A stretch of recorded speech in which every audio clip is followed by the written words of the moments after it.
Welcome everybody on YouTube and all of our live streaming platforms. I'm Kurt Roskoff, and you are here at your World of Ability podcast show. This is a show we started back in 2020 and August 2020, and that was the 30th anniversary of the Americans with Disabilities Act. And all sorts of things have spawned from this. We've got a network now from this anchor show, 15 shows collective here at the World Ability Podcast Network. And so we're pleased, proud, and privileged to keep bringing new guests into the platform. And today we have Terry Palma is here.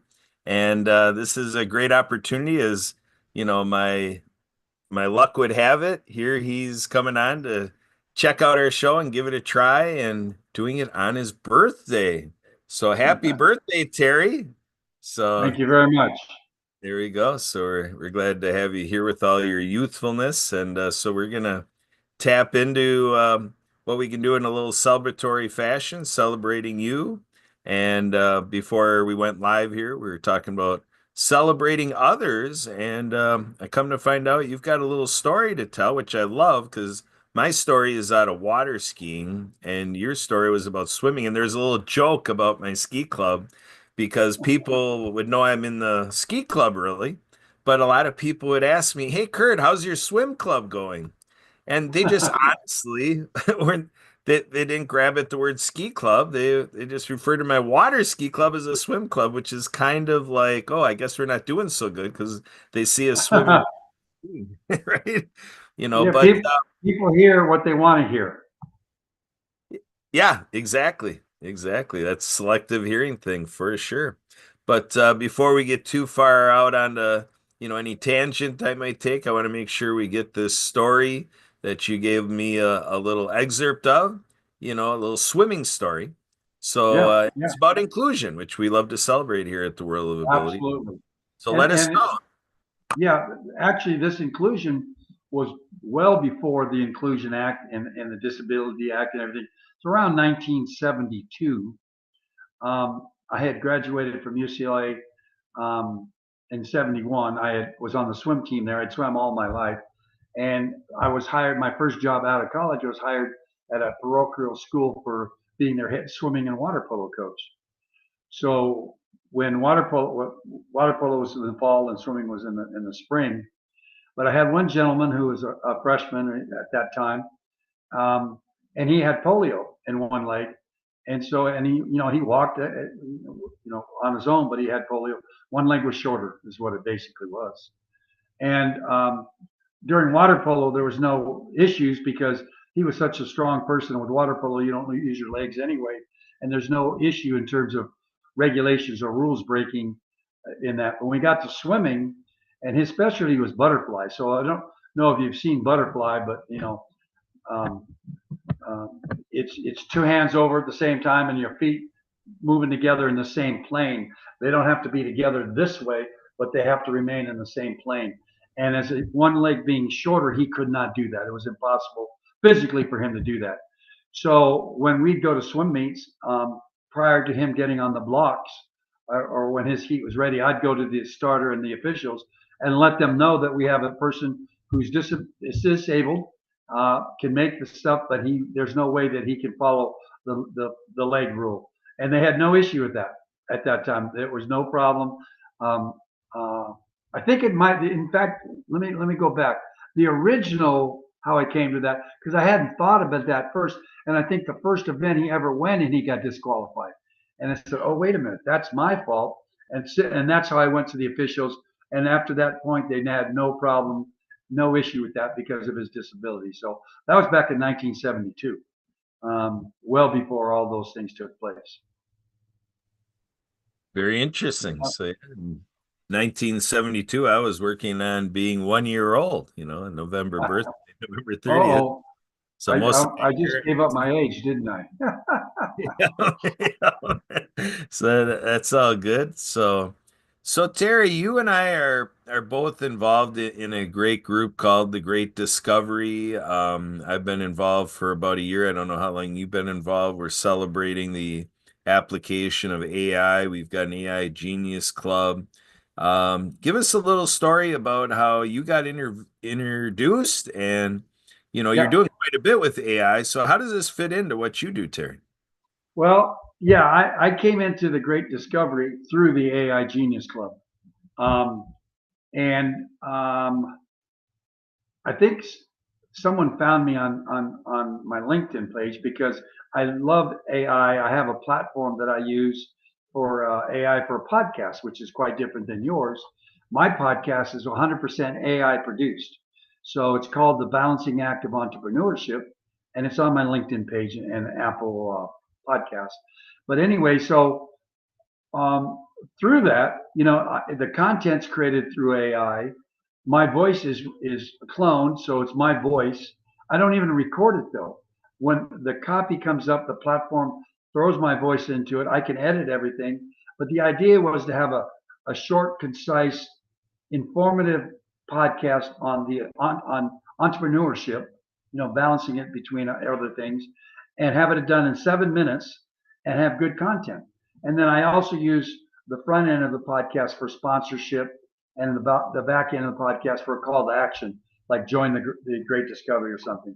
So I think through that, I met James somehow, James Moneypenny, and he actually brought me into the AI Genius Club. And he was the original founding affiliate for our program. So that's how I came in through the AI Genius Club. I did sign up for the course creators too, because of the advantage of how things are now and what they're going to be. So I figured I'd take advantage of that at the beginning. So that's, I'm really into an AI thing.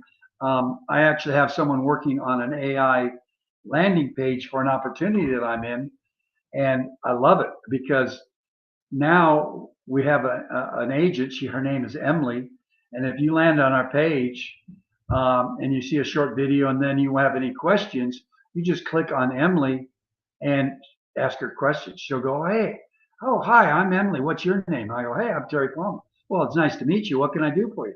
I mean, she'll sit there and have a conversation, and you can ask her all about the program that this landing page is about, and she basically will do the selling for you to get people in on it. So that's what I really love about, and bring that into up to date for what your foundation does.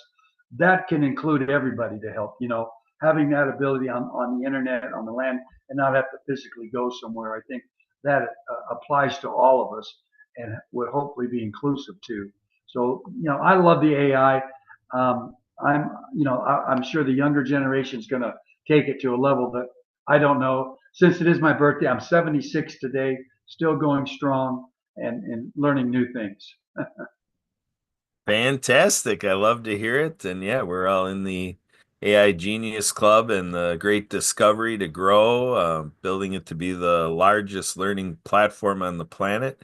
My aspiration is to keep with all these groups and folks like Terry to build it up so big it becomes bigger than Facebook. Wouldn't that be exciting? Yeah, it would be nice. It would be real nice. And it Yeah, helps people too. We know that in the disability area and stuff, it's sometimes harder for inclusive for those individuals to make a living, a decent living. Not that they can't, but sometimes there are other challenges. Well, in the world that we're involved with, that's not a barrier. It helps them immensely. yeah, exactly. So yeah, in terms of the realm of um, accessible media and, in terms of web content accessibility guidelines and look at AI, I even think of, personality differences. A lot of people who criticize AI, they talk about, how you drop the, human interaction. Like you and I are interacting as humans, and it's the human experience and the human personality coming out in the real human fashion. And then when you got AI, that mechanical, feel of it, people just really feel is taking a direction that's not as attractive to them. But it's very effective when you look at, content creation, and everybody's got their own opinions about how they are at presenting, and look at, public speaking. The whole adage that public speaking is, greater than the fear of death, type of Yeah, fear. mostly. Yeah. And you Yeah, hear that from almost every public speaker. Believe it or not, I never wanted to get on stage. It's not a natural thing. yeah, yeah. So to be able to have these AI interactions, I think is ever so empowering. And, it's, unsuccumbing,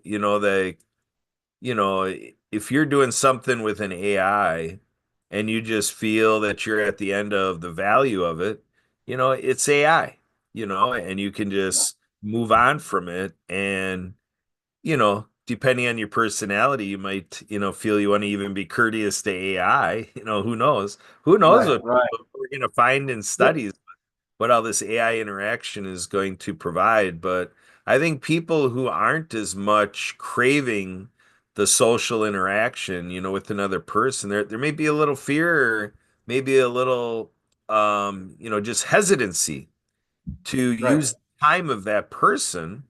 But when it's an AI, it's, oh, this is a tool for me to get what I need, and it's at no consequence of another person. Oh, Terry Palma provided Emily, and Emily is a tool that I can use to find what I'm looking for, and to Right. understand it and not feel that I'm asking too many questions, right? Yeah. That so many Well, advantages.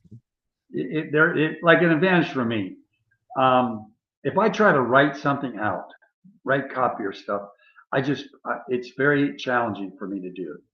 I can think it here and I can speak it, but if I try and get it on the written, it just doesn't work. So where Chat GBT comes in, or any of those platforms, you can put your content in, say a question, hey, I'd like to talk about this, and then it'll create that copy that you can go in and edit. Say, oh, now I don't have to start from scratch. I take out this word. This is great, and it really is an aid. That's how I see it, as an aid, not as a replacement for conversation and stuff, but the time frame to do stuff. Like, within the AI Genius Club and the Great Discovery, someone can actually write a book on their topic, and they could do it in a matter of hours and not days or months. So I mean, that's a real advantage to help. So for business, um, it is helpful to save time and get things done.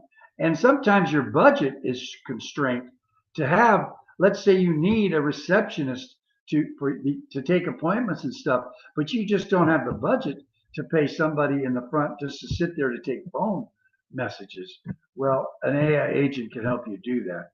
Um, I would hope that at some point your business would be able to, and you can employ someone to help the economy, but not everybody's at that point. You know what I mean?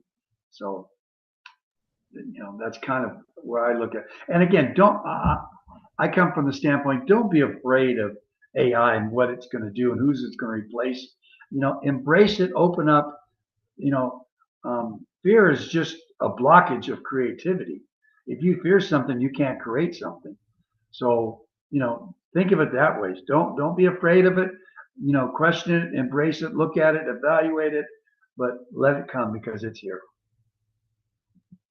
That's right, for sure. Yeah, Terry, thank you for sharing your perspectives on this. And it's a neat community, the Great Discovery, where you and I can connect, and we're both part of the community, and we can just join forces to, be a part of the movement that all this stuff is coming out there, and you and I are just here to help everybody out there, get their own understanding of it, their own review, and consider their own choice of how they may want Right, to right.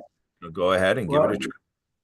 remember, you and I met there. So, share with your audience the event that we have on Thursdays at noon Eastern.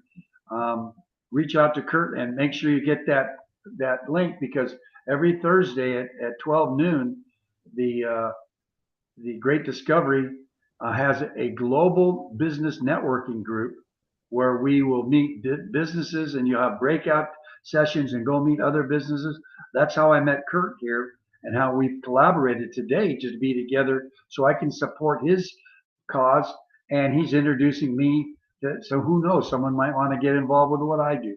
So definitely reach out to Kurt and let him get you involved with that event that we have. Yeah, absolutely. My pleasure.